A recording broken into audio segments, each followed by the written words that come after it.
hay momentos en la vida que actúan como un terremoto.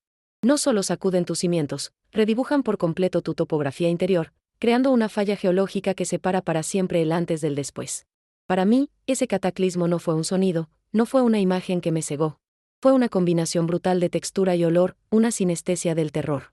La textura increíblemente áspera y fibrosa de una cuerda gruesa, mojada por la lluvia, mordiendo la piel de mi cuello.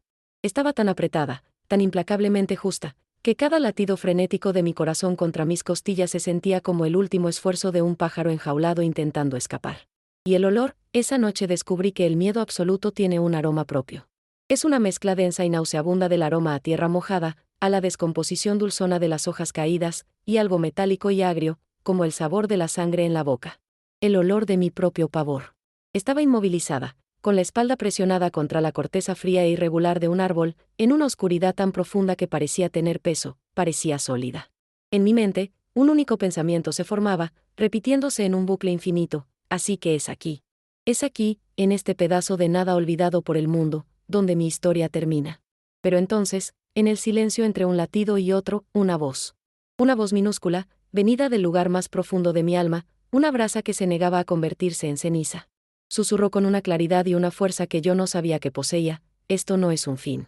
Es una declaración de guerra. Y tú, Elena, tú no vas a perder esta guerra. Mi nombre es Elena. Y aunque hoy puedo compartir estas palabras con ustedes desde la seguridad de un espacio que he vuelto a conquistar y a llamar hogar, esa noche helada en el bosque fue solo uno de los enfrentamientos más brutales en una larga y agotadora campaña. Una guerra que nunca busqué, que me fue impuesta. Una guerra librada en el silencio cómplice de cuatro paredes, en el lugar que debería haber sido mi santuario, mi puerto seguro contra las tormentas del mundo. Antes de sumergirnos de lleno en las aguas profundas y a veces turbias de este viaje, un viaje que, les prometo, es tan oscuro como necesario de ser contado, me gustaría pedirles algo desde el fondo de mi corazón. Si estas mis primeras palabras han encontrado algún eco dentro de ustedes, si han sentido esa pequeña punzada de reconocimiento, esa certeza de que esta historia necesita ser escuchada, les pido, con la humildad de quien ha sobrevivido para contar, que se suscriban a este canal, que dejen un me gusta a este video y, lo más crucial de todo, que lo compartan. Nunca sabemos quién, en su propio silencio, en su propia batalla invisible, puede estar necesitando desesperadamente oír que no está solo, que existe una salida, por más lejana que parezca. Y si se sienten cómodos, me encantaría leeros en los comentarios. Cuéntenme desde qué rincón del mundo me están viendo y si alguna vez han sentido que las riendas de su propia vida les fueron arrebatadas de las manos. Sus historias, sus voces, también tienen un poder inmenso. Como les decía, el inicio de todo fue tan engañosamente luminoso, tan cubierto por una pátina de promesa y de un futuro radiante, que hasta hoy, con la dolorosa claridad que solo las cicatrices pueden dar, mi mente lucha por conectar aquel principio solar con el abismo en el que me vi sumergida. Mi vida, antes de él, era un edificio sólido, construido ladrillo a ladrillo con el mortero de mi independencia, mi pasión y mi trabajo duro. Yo soy, y seré siempre en mi núcleo, una sanadora. Mi lenguaje es el de la medicina tradicional china. Esta no era solo mi profesión, era mi vocación, la lente a través de la cual descifraba los desequilibrios del cuerpo y el alma, y ayudaba a otros a encontrar su propio centro. Esa pasión me permitió construir una carrera de la que sentía un orgullo inmenso en mi Colombia natal. No era solo un empleo, era mi legado, un pequeño imperio personal de bienestar. Tenía mis propias clínicas, 5 para ser exactos, repartidas por diferentes ciudades. Era una empresaria, una terapeuta, una oradora internacional y, por encima de todo, la madre de 3 hijos maravillosos que eran el eje alrededor del cual mi mundo giraba, mi hija mayor, ya una joven mujer, y mis 2 muchachos. La vida me había hecho viuda muchos años antes, el padre de mis hijos se fue demasiado pronto, y desde entonces, mi existencia había sido un delicado ballet entre la maternidad a tiempo completo y mi expansión profesional. Me sentía completa, soberana de mi propio reino, por pequeño que fuera. Mi rutina era un compás transatlántico, un ir y venir constante entre América del Sur y Europa. Portugal, en particular, se convirtió en una segunda casa profesional. Era frecuentemente invitada por empresas de prestigio e instituciones de renombre para impartir congresos, talleres y seminarios. Era una vida exigente, sin duda, pero era vibrante, llena de propósito y, lo más importante de todo, era una vida que yo había diseñado y construido con mis propias manos. Sin embargo, en el complejo tapiz de la vida, a veces, un solo hilo tirado puede deshacer todo el patrón. Tomé una decisión que, en su momento, me pareció lógica y emocionante: invertir la ecuación. En lugar de tener mi base en Colombia y viajar a Europa, quería anclar mi vida en Portugal y hacer de mi tierra natal mi destino de trabajo. Sentí que era el momento de ofrecer a mis hijos, especialmente a los chicos que aún vivían conmigo, una nueva perspectiva, la riqueza de una nueva cultura, nuevos horizontes. Y así lo hice. Me mudé con mis 2 hijos, entonces adolescentes burbujeando con los sueños y las incertidumbres de la edad. Comenzamos un nuevo capítulo en suelo lusitano. Mi carrera se adaptó con fluidez. Continué floreciendo, colaborando con clínicas locales, construyendo una nueva red de contactos, al mismo tiempo que mantenía mis compromisos internacionales. Como ya he dicho, estaba soltera. Y estaba bien con ello. No era una soledad resignada, sino una elección consciente. No buscaba activamente una pareja, no sentía un vacío que necesitara ser llenado por otra persona. Mi vida era una copa llena. Pero el destino, o quizás una entidad mucho menos benevolente, tenía otros planes, tejiendo una telaraña en la que estaba a punto de entrar sin la menor sospecha. Fue en ese exacto contexto, con una vida estable, gratificante y feliz en Portugal, que él cruzó mi camino. Su nombre real permanecerá enterrado en las cenizas del pasado, un fantasma al que me niego a dar más poder del que ya me robó. Para el propósito de esta historia, para que puedan dar un rostro a la sombra que se cernió sobre mi vida, vamos a llamarlo Javier. Él era un cuerpo extraño en mi universo profesional, un mundo que para mí era sinónimo de equilibrio, armonía y sanación. El mundo de él, como descubriría de la manera más brutal, era uno de caos, control y destrucción. Nos presentó un amigo en común, una de esas coincidencias aparentemente inofensivas que, en retrospectiva, se sienten como la primera pieza de un dominó macabro siendo derribada. Un encuentro casual en un café. Una conversación que fluyó con una facilidad desconcertante, como si nos conociéramos de años. Un primer encuentro que llevó a un segundo a un tercero. Él era encantador, intenso, y poseía una habilidad camaleónica para reflejar mis propios anhelos y sueños. Lo que comenzó como una amistad prometedora, rápidamente comenzó a tejerse con los hilos más íntimos del romance, hasta convertirse en una presencia constante, casi indispensable, en mi día a día. Al principio, todo en él parecía perfecto.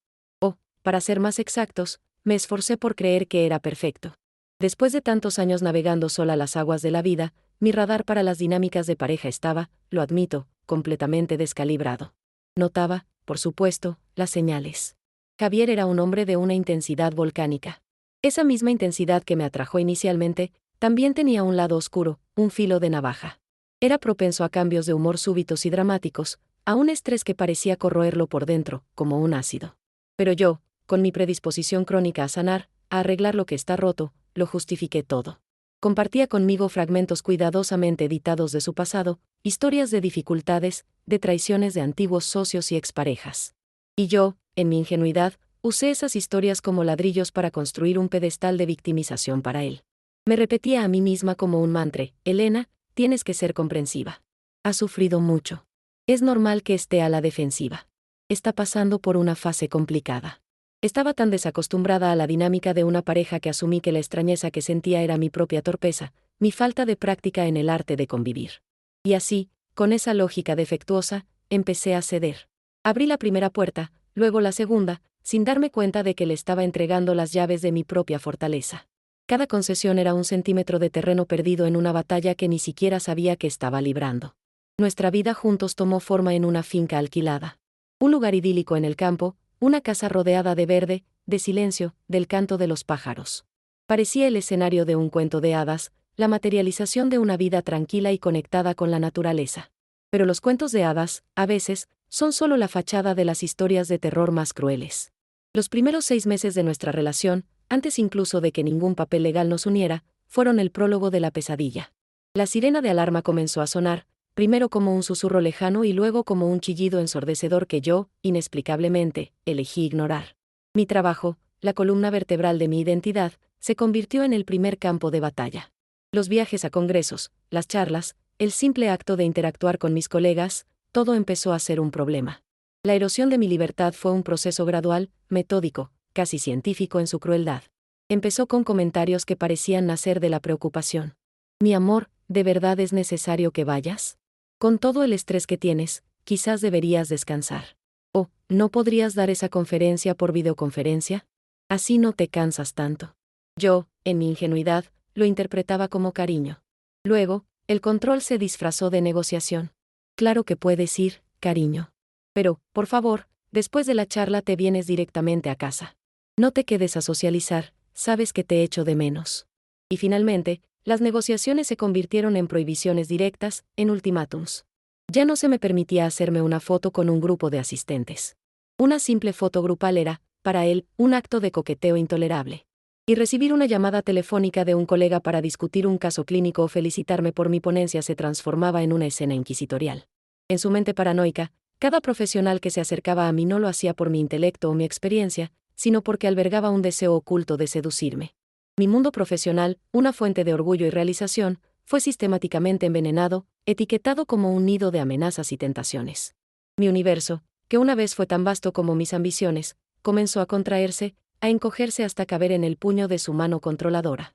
Y entonces, me vi casada. No porque lo deseara, sino porque fui acorralada en una ceremonia que yo no planeé. Siempre fui categórica al respecto, no me volveré a casar. Mi matrimonio con el padre de mis hijos fue sagrado, y sentía que esa puerta estaba cerrada para siempre. Mi pacto con Javier era de convivencia, de una unión de hecho, pero él tejía sus propios planes en la sombra. Aprovechó un viaje de vacaciones a Colombia, a mi hogar, a mi lugar seguro, para ejecutar su jugada maestra de manipulación. A mis espaldas, lo movió todo. Se puso en contacto con mi familia, con mis amigos más cercanos, esos amigos del alma que son como hermanos. Les vendió la historia de una sorpresa romántica. Fijó la fecha de la boda para el día de su propio cumpleaños, convirtiéndolo en un regalo que yo, supuestamente, le hacía a él.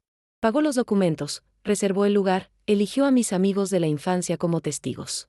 Me enteré de mi propia boda con tan solo 48 horas de antelación. Imaginen la escena, estoy en mi país, rodeada de toda la gente que amo, y de repente me presentan un hecho consumado. Mi familia llorando de emoción, mis amigos celebrando la romántica sorpresa. ¿Cómo se dice no en una situación así? ¿Cómo se destroza la ilusión de todos los que amas sin parecer una persona cruel y desagradecida? Él lo sabía. Sabía que mi amor por mi gente era mi punto débil, y lo usó como un arma. Me sentí como una actriz en una obra de teatro cuyo guión no conocía, completamente disociada, anestesiada por la conmoción y la presión. La única línea que logré improvisar, mi único acto de rebelión en esa farsa, fue una exigencia legal. En medio del torbellino, lo miré a los ojos y le dije con una frialdad que me sorprendió a mí misma: si vamos a hacer esto, será con separación total y absoluta de bienes. Fue mi única condición, un frágil escudo de cordura en medio de la locura. Con el tiempo, cuando la niebla de la confusión se disipó y solo quedó el dolor, la pregunta inevitable surgió una y otra vez: Elena, ¿cómo no te diste cuenta? ¿Cómo caíste en una trampa tan evidente? Y la verdad es que las trampas más peligrosas no parecen trampas al principio. Parecen refugios. Los primeros 6 meses después de esa boda forzada fueron la confirmación inequívoca de que no me había casado con un hombre, sino con mi carcelero. Vivíamos en esa hermosa finca, pero la belleza del paisaje solo servía para acentuar la fealdad de lo que ocurría dentro. Él tenía armas. 5 rifles de caza, para ser exactos. Tenía licencia, todo era legal sobre el papel. Pero la legalidad no siempre es sinónimo de seguridad. En todos los años que pasé a su lado, jamás, ni una sola vez, lo vi prepararse para ir de caza. Esas armas no eran para deporte. Eran un elemento de decoración macabro, un recordatorio constante de su poder, colgadas en la pared como trofeos de una guerra que solo existía en su mente y que estaba a punto de desatarse en la mía. Su consumo de alcohol se disparó. Las noches se convirtieron en una larga espera, escuchando el sonido de su coche llegando por el camino de grava, tratando de adivinar por el ruido del motor cuán ebrio estaría. Para entonces, yo ya no viajaba.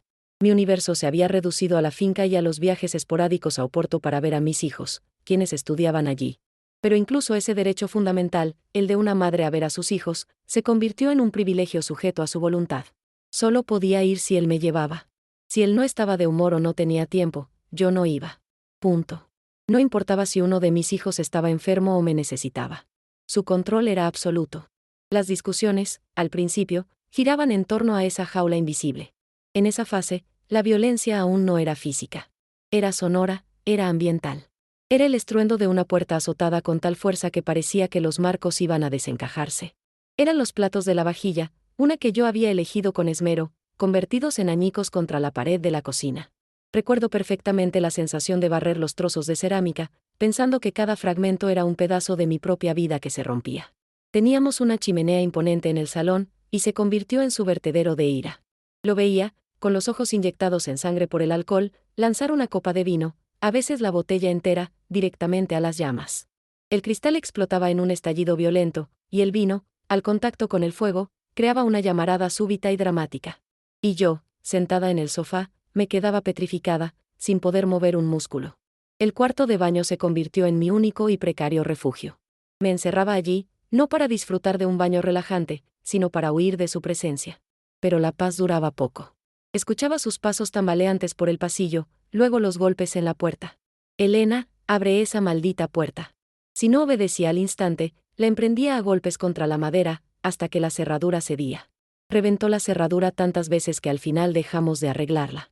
El baño dejó de ser un refugio para convertirse en una simple habitación sin pestillo, una trampa más. El sexo, o más bien la ausencia de él, se convirtió en el principal detonante de su furia más desatada. Cuando yo no podía, cuando mi cuerpo y mi alma se cerraban por completo después de una humillación o una agresión verbal, o cuando él simplemente estaba demasiado borracho para funcionar, su frustración mutaba en una violencia terrorífica. Era como si un interruptor se activara en su cerebro y lo convirtiera en una bestia. Cogía sus rifles, salía al porche en plena madrugada y comenzaba el tiroteo. Disparaba a la nada, a las sombras de los árboles, a los sonidos de la noche.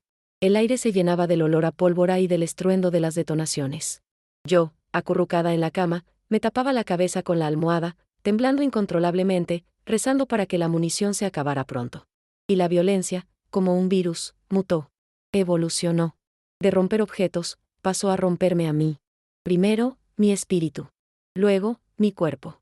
Su obsesión por un amante imaginario alcanzó niveles delirantes. Cualquier negativa mía a tener intimidad era una prueba irrefutable de mi infidelidad. ¿Con quién has estado? Dime su nombre. Necesito un nombre. Me gritaba, zarandeándome, con el rostro a centímetros del mío, su aliento apestando a alcohol y a rabia. Y yo, ahogada en llanto, solo podía repetir, no hay nadie, Javier. Te lo juro, no hay nadie. En medio de ese caos, intenté aferrarme a un trozo de mi antigua vida. Fundé una empresa en Lisboa, un hotel canino. Fue mi intento de crear un espacio propio, un lugar donde su locura no pudiera alcanzarme. Contraté a 4 personas maravillosas, que sin saberlo se convirtieron en mi línea de vida con el mundo exterior. Pero él también invadió ese espacio. Y fue allí, lejos de la aislada finca, donde la violencia física se manifestó por primera vez con una brutalidad inolvidable. En casa, durante una de sus inquisiciones sobre mi supuesto amante, me agarró, me levantó en vilo y me estampó contra la pared. Me sujetaba únicamente por el cuello, apretando, hasta que mis pies dejaron de tocar el suelo y puntos negros empezaron a bailar ante mis ojos. Fue esa noche cuando mi corazón dijo basta. Tuve mi primera parada cardíaca. Después de agredirme, me dejó tirada en el suelo de la habitación. Recuerdo que sonó el teléfono. Era un amigo suyo. Y Javier, con una frialdad que me paralizó, contestó la llamada y se fue al salón a charlar, como si acabara de dejarme leyendo un libro. Yo, en el suelo, empecé a sentir que mi cuerpo se desconectaba. Un entumecimiento total. Me arrastré como pude hasta la sala. Javier, me siento muy mal, logré balbucear. Su respuesta fue un insulto y un gesto de desprecio para que me fuera. Volví a duras penas a la habitación y me desplomé. Caí inconsciente. Él, al encontrarme, llamó a los servicios de emergencia. El informe médico fue claro, parada cardíaca. Me reanimaron allí mismo. Él se quedó en casa, terminando su botella de vino. Al día siguiente, apareció en el hospital con flores y disculpas. El ciclo acababa de empezar. Y la gente, con toda la lógica del mundo, insiste, ¿pero por qué te quedaste, Elena? ¿Por qué después de algo así, no huiste? Y ojalá la respuesta fuera simple. Me quedé por un cóctel tóxico de miedo, manipulación y una extraña y retorcida forma de esperanza. Cada vez que intentaba articular la palabra separación, la violencia se multiplicaba por 10. Y sus amenazas eran siempre las mismas, un mantra de terror que repetía mirándome a los ojos, si me dejas, Elena, una de dos, o me mato, o te mato a ti. Y créeme, antes de morir yo, mueres tú. Y si no te encuentro, encontraré a tus hijos. Y yo le creía.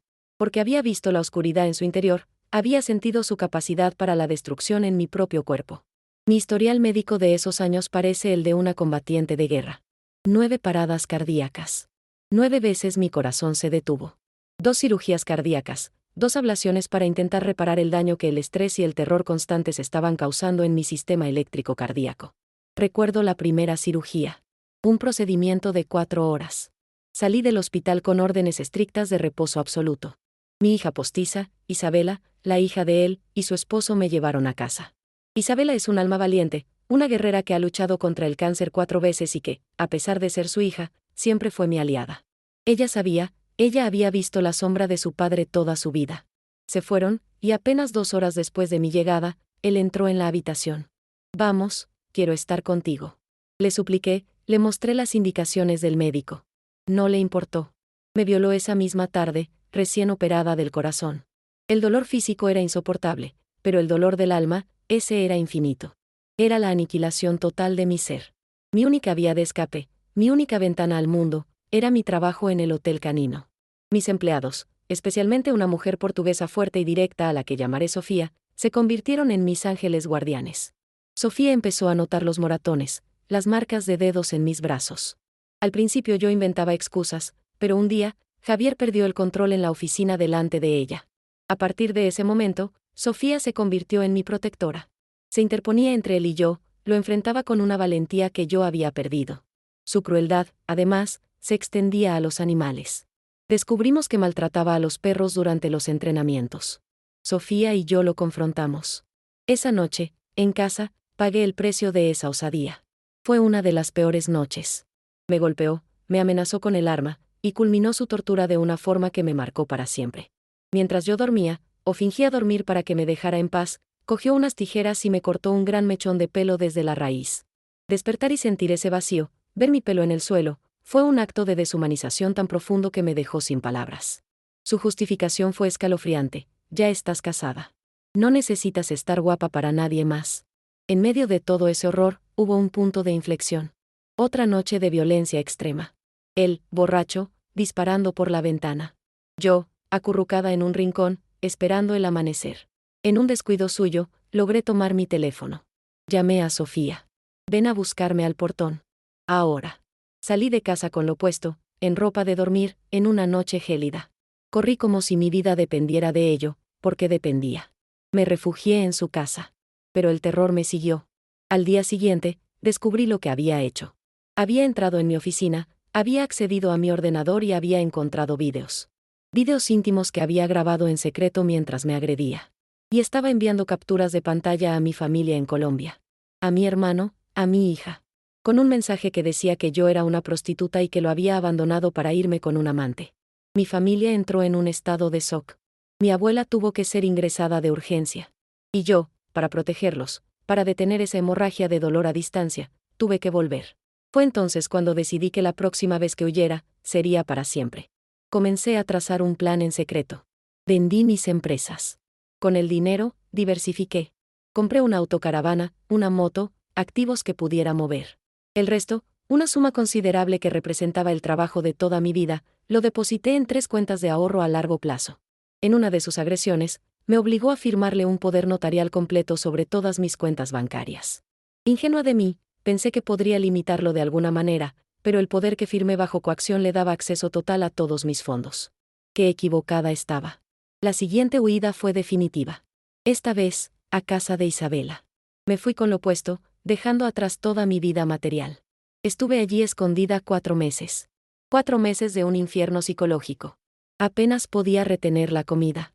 Me consumí hasta quedar en los huesos. Él, al no encontrarme, desató su furia sobre mi familia. Creó perfiles falsos con mi nombre ofreciendo servicios sexuales. Y luego, contrató a un sicario en Colombia. Lo envió a casa de mi madre con un ultimátum: si Elena no vuelve en 48 horas, las mato. Simultáneamente, descubrí la estocada final. El gerente de mi banco, en connivencia con él, había liquidado todos mis ahorros. Habían transferido cada céntimo a la cuenta de un tercero. Me habían dejado en la ruina absoluta. Pero la amenaza que me rompió fue contra mi hijo Lucas. Me envió un mensaje: sé dónde vive tu hijo en Coimbra. Voy para allá ahora mismo. En ese momento, sentí que el suelo desaparecía bajo mis pies. Isabela y su marido actuaron con una rapidez que salvó la vida de mi hijo. Alertaron a unos amigos, que lo sacaron de su apartamento minutos antes de que Javier llegara y reventara la puerta. Me envió las fotos del destrozo. Y entonces, volví. Volví para salvar a mi hijo. Nos mudamos a un pequeño pueblo. La violencia continuó. Hasta que una noche, con mis hijos en casa, la situación llegó a un punto límite. Me amenazó de muerte con un arma en la mano. Durante los meses anteriores, tras mis repetidas denuncias a la policía, me habían proporcionado un dispositivo de emergencia, un botón de pánico que podía activar en casos extremos. Esa noche, logré activarlo. El dispositivo grabó todo. La policía irrumpió en el apartamento. Encontraron las armas. Ese fue el principio del fin legal. Le pusieron una orden de alejamiento. Y aquí, en este punto de la historia, quiero detenerme un segundo. Porque sé que es mucho que procesar. Si has llegado hasta aquí, es porque entiendes la importancia de dar voz a lo indecible. Te pido de nuevo, si aún no lo has hecho, que te suscribas, que comentes. Tu apoyo es un bálsamo y una fortaleza. Pensé que su partida sería el final del acoso. Pero no un día, mientras yo estaba trabajando para poder pagar el alquiler de ese apartamento vacío, él volvió con un camión y se lo llevó todo. Muebles, ropa, recuerdos. Todo. Y dejó la llave del gas abierta. Quería borrarme del mapa, literalmente. Mis vecinos me salvaron. Me dieron un colchón, comida. Me ayudaron a volver a empezar desde la nada más absoluta. Y cuando creía que ya no podía pasar nada peor, ocurrió el secuestro. La noche que les conté al principio. Me abordaron saliendo del trabajo. Me golpearon hasta dejarme casi inconsciente. Me ataron. Me dejaron abandonada en un bosque para que muriera de frío o desangrada. Fue el GPS de mi botón de pánico lo que guió a la policía hasta mí. 9 días en el hospital, sedada. El juicio finalmente llegó. Fue condenado por violencia doméstica. La sentencia, 3 años y 6 meses de pena suspendida. No iría a la cárcel. Una tobillera electrónica y terapia. Esa fue la valoración de la justicia para años de tortura, para 9 paradas cardíacas, para un secuestro, para la ruina económica y la destrucción psicológica. Hoy estoy aquí, viva. Lo cual, en sí mismo, es un milagro. Sigo luchando en los tribunales por lo que me robó. Sigo viviendo con una amenaza de muerte sobre mi cabeza. Pero ya no vivo con miedo. El miedo fue reemplazado por un propósito. Mi propósito es mi voz. Es contar esta historia, no por venganza, sino por justicia. Por todas las Elanes que ahora mismo están en silencio, sufriendo. Para decirles que hay vida después del terror. Que se puede reconstruir un hogar sobre las cenizas. Que el amor propio es el arma más poderosa que tenemos. Y que, aunque las cicatrices nunca desaparecen, pueden convertirse en un mapa que nos guíe de vuelta a nosotros mismos y nos recuerde la increíble fuerza que reside en el simple acto de sobrevivir y, finalmente, volver a vivir.